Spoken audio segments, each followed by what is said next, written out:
Alright guys, TacticalRab back again today. I hope you're all doing well and enjoying your day so far. Despite the New York Subliners doing everything they have to do right now to try and qualify for the World Championship, their life is certainly not being made easy by the actions of other teams. Crimsix believes that FaZe certainly did not try their hardest, or well, through to some degree up against Los Angeles Guerrillas, potentially in order to make sure that Subliners don't qualify. With New York playing so well right now, is it in the interest of the top teams to deliberately throw some series here or there to try and make it harder for New York to make it to champs? Very much intrigued to your thoughts in the comment section below. Hit the like button if you enjoy. Subscribe if you're new as always. I'd greatly appreciate it. Really up to the channel. Thank you very much indeed for doing that one. Plenty to discuss today. First of all, just wanted to dive into this real quick from Zero. His record so far has been ridiculous. Since, I thought Harry did a good job in this London team. But since Harry's gone and Gizmo's come back, Zero's elevated once again to a new level. It's kind of crazy how, one change in team dynamics, creates a complete resurgence in form. Zero's back here with a 1.28 KD so far this stage. Hardpoint has a 1.52, Search has a 1.2. So impressive stuff from Zero, no doubt. But speaking of New York, right, this I thought was rather interesting with CDL Scrim Intel here. The idea that the team that generally goes 5-0 in the qualifiers is often kind of cursed in terms of their major result. So he's saying that New York needs to lose next week because the team that goes 5-0 never does that well at the major. Now this isn't always true, so I wanted to look back here and just kind of break it down stage 1 through stage 3. So this is stage 1. FaZe were the team that went 5-0 back in stage 1. They of course did make the grand finals and lost to Optic, right? So that's the thing, of course, if you go 5-0 and make the grand finals, that is good enough for New York, right? If they go 5-0 here, they'll be on 120, then making the grand finals a bit on 170, that's certainly going to be good enough, right? But they do need to ideally go 5-0 and then come at least top 4, if not top 3, if they want to make it. But of course, it does depend on how the other teams perform around them, because, it's plausible that Florida, Minnesota end up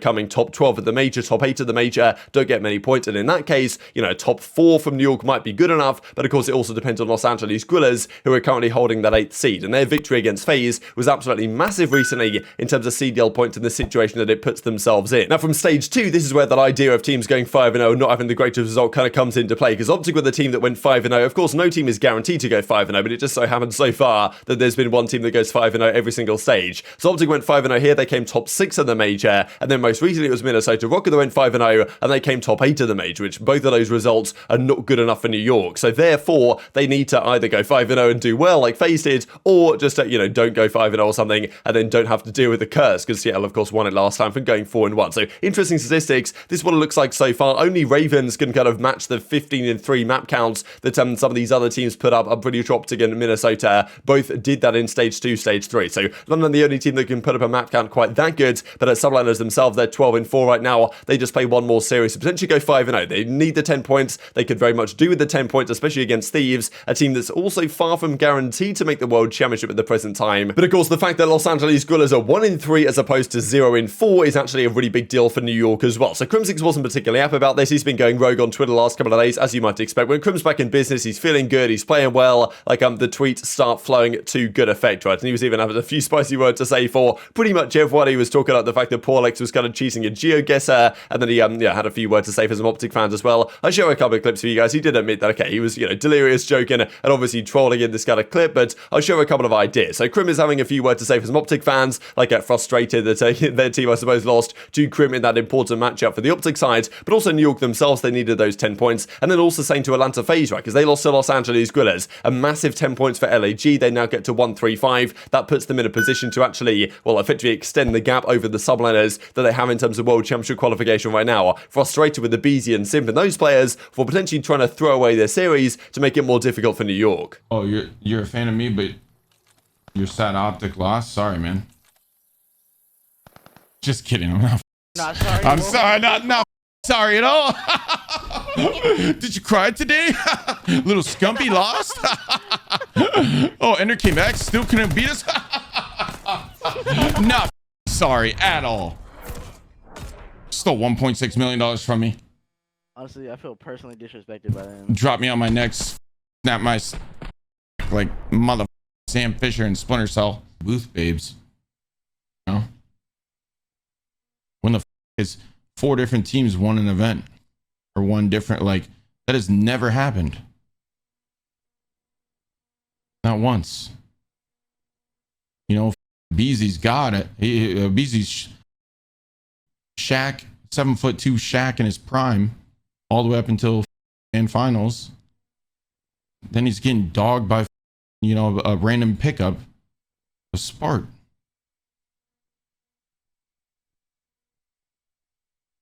I'm not going to elaborate on that. I've said too much. Probably going to get a text. Rowing to get us out of champs?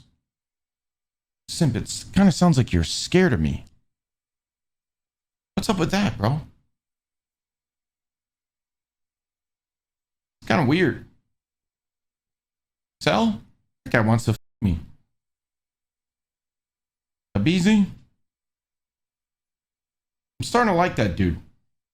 Pretty cool. So this is the series itself, right? We'll look at the maps and modes right here. So Bocage, Hardpoint, Berlin, Search and Destroy, Tuscan Control, and then Berlin. Hardpoint was played. 3 of those maps, of course, all the respawns won by Los Angeles Guerrillas. Kind of surprising because, of course, LAG went on to lose the next day to Boston. They really have looked pretty terrible as of late, right? But somehow, against FaZe, Huke just turns up to a new level. Sasha drops to 1.4, like it was a big series. For FaZe, it didn't really matter too much, right? They found themselves in a position where, like, you know, whatever happens to them, they're going to qualify for the World Championship. They're going to be the #1 seed anyway. At this point, they were 2-0. Facing LAG. I'm sure they felt like whatever maps we play, we can go 3-0 here, beat LAG regardless, and then of course have a, well, good seed for the winners bracket, make sure they lock down that winners bracket spot for the major, but also they're already guaranteed World Championship #1 seed. So I'm sure they were thinking about expanding their map pool right here. If we look at the statistics, actually, this Berlin hardpoint especially is rather interesting just because FaZe never play Berlin, and this was one of those maps early part of the season where Optic were always saying that, okay, Berlin, we're not great at it, they lost a couple of key ones, then they were like, okay, we're going to work on it, we're going to work on our Desert Siege search as well, and it's kind of turned out that despite Berlin is actually a very crucial part of a lot of teams' map counts, like FaZe and Optic don't particularly like it. I think Optic do kind of like it, but they don't seem to win it all that often. And then Desert Siege, I think Optic tried it for a bit and were like, yeah, this isn't for us, and I'm pretty sure they veto it most of the series they play. But Berlin Hardpoint, kind of the FaZe guys realize we've got to get good at this one because they pretty much always veto it. And again, a lot of teams like playing Berlin, right? The New Yorks of the world, the Londons of the world, like Optic like playing it as well. And if FaZe could beat Optic, for example, on a map like Berlin on a consistent basis, that'd be massive for FaZe if they were, for example, to be in a grand finals against a team like Optic or even a Seattle or something, right? So when you're in a grand finals, especially if you come from losers, like, you know, FaZe, you need that expanded map pool, you need your decent Berlin hardpoints that they really don't like playing. So I think there's a logical explanation why they chose it here, and you can actually look at the map vetoes here over at breakingpoint.gg. This I thought was rather interesting. This is Atlanta FaZe. This is their picks and bans so far this season. So if we look at the hardpoints right here, they've picked Tuscan 17 times and vetoed it 4 times. They picked Gavutu twice and vetoed it 3 times. Picked Bocage 6 times, vetoed it once, and then Berlin, they've vetoed 20 times. So out of the, what is this, like 28 times they've vetoed a hardpoint map, like I guess out of the 28 or so series that they've pretty much played so far this year, I guess outside of the grand finals where they haven't got to veto and stuff like this, they've vetoed Berlin almost all the time. So they don't seem to like this map too much. They decided to play against LAG, a decent team on that map, and of course lost the map at the end of the day, and therefore people are saying, okay, did they deliberately throw, or was it a matter of trying to expand their map pool? I'm more on the kind of expanding the map pool side, but also you do have to consider the possibility that teams like FaZe could benefit from New York not being at the World Championship. Because right now, if we look at New York, they're looking really strong, right? They're looking like certainly a top 4 team online, if not better than that. I would say that playing like they are right now, they're probably the best hardpoint team in the game. They're looking like easily a top 3 team probably in the online environment. Whether they can replicate that on LAN, though, is of course the big question mark, because they go into Major 4 in a situation where they haven't won a single match so far this season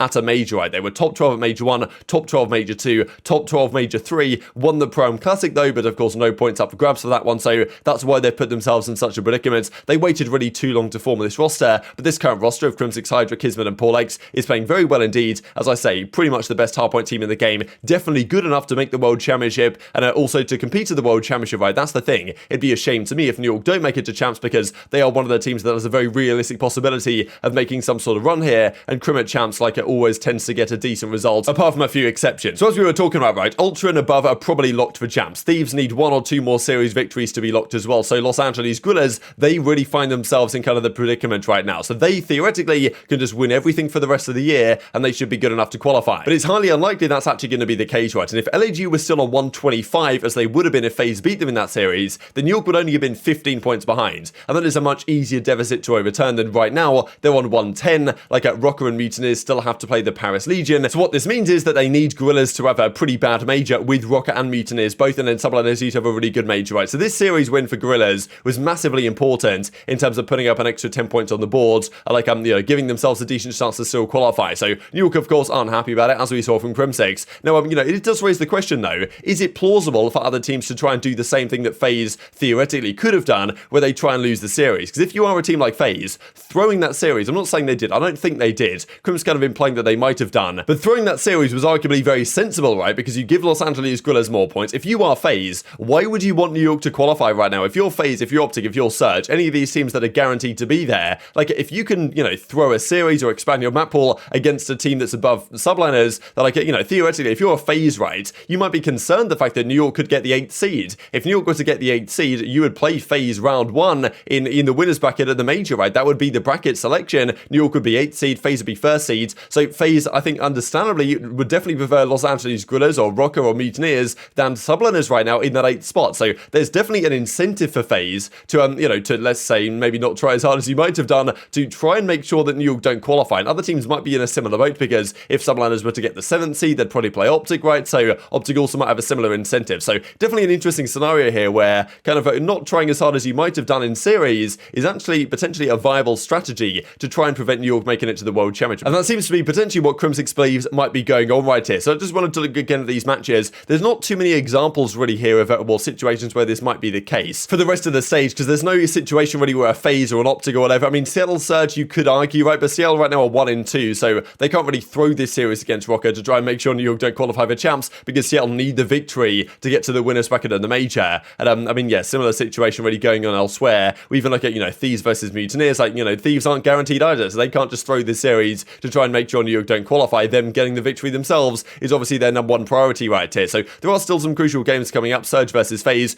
Guerrillas versus London as well is another interesting one though, right? Because this might be one of those series where if you're London, you think, okay, we could beat Guerrillas here, but if we lose to Guerrillas, then Guerrillas are on 1-4-5 in that particular scenario, and then it's a really hard task if Guerrillas do well at the major to actually for New York to qualify at that point. So there might be a world in which they consider it. I kind of doubt it, but it is at the very least another factor of consideration here when you think about these matches for the upcoming week. And then of course after these games for the qualifiers, we then go into the major itself, and of course the major, like you're not really going to throw a series at the major to try and make sure that New York don't qualify just because you want to win the major, right? You want to get the points, you want to do the back-to-back, all this type of stuff as well. So definitely tweet your thoughts on that one in the comment section below. A couple of funny things, or well, interesting and then funny things to finish out the video here with. This I had saved up for ages from Brian's stat. I thought it was about time I mentioned it. Most kills in a Grand Finals map back in the World War II days. I also saw him post this for Black Ops 4, I suppose we'll look at here over the coming days, but thought this is incredible actually just to see, like back in World War II, a lot of kills were going down, right? Atlanta, Gunless even dropped 50 on map 4 in the finals, Octane dropped 47 at NOLA, 43, 37, this type of stuff. Nowadays you certainly do get a lot of kills here, but really only when you play Bacage. Every other map is kind of reasonable in the slaying numbers, but Bacage you can get people to drop, like, what was it, 54 or something Capsule's record so far this year, so that's kind of incredible. And then I saw this graphic got made, which I thought was absolutely phenomenal. Like, oh, well, CDL players, how many bitches they get tier list. So, I mean, look, this is just fantastic. I don't know if this got moved, some throwaway account. Somehow I even made it onto this list as well. So we've got Arcitys, I think this is Lottie, I'm guessing, like Doug and Maven in the top tier right here. We've got some handsome gentlemen in the does well tier, the wildcard tier with Benjay to see Embos, like, you know, Awakening, Aches and stuff like this. Like, we've got the, you know, self-fulfilled tier right here, which I thought was pretty good as well. The wholesome relationship and parent tier, which is just like all the old gentlemen pretty much here, plus Simp as well for some reason is in this tier. Parasite gets dope and energetic.